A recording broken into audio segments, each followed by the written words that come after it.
Major General, I think it's absolutely shocking that the people meant to provide security, the suspects in this specific case and story. But you did mention that 8 people were arrested in total. Do you think that this is part of a larger syndicate? And are any more arrests expected in this regard?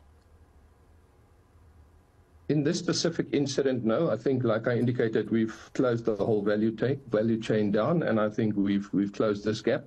It depends on what Tutuka and Eskom will do with the employees, whether they will suspend them or take them through disciplinary processes, and I think then that problem will be alleviated. But yes, Eskom is an ongoing investigation, and there are many investigations within the directorate that are being investigated within the Eskom environment. And Major General, are you perhaps able to give us more information on each role that each of the 8 played in this instance? Well, one of them was the driver of the vehicle that capsized the evening after he tried to speed away from the traffic officials that wanted to do a routine stop. With him were 2 foreign nationals that were also in the vehicle. And they were then arrested on the scene by members of the Secunda Serious Organized Crime Investigation Unit.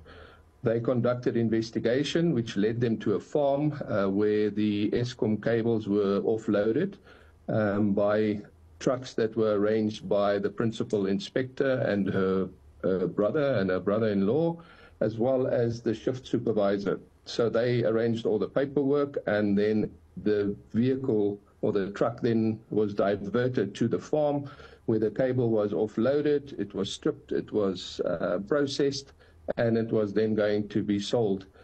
Through further investigation, we then followed up on all available leads, and that is when we arrested the final person on the 5th of March, who is a shift supervisor. So all these people who are supposed to ensure that discipline is maintained and processes are followed, they allowed this type of theft to happen.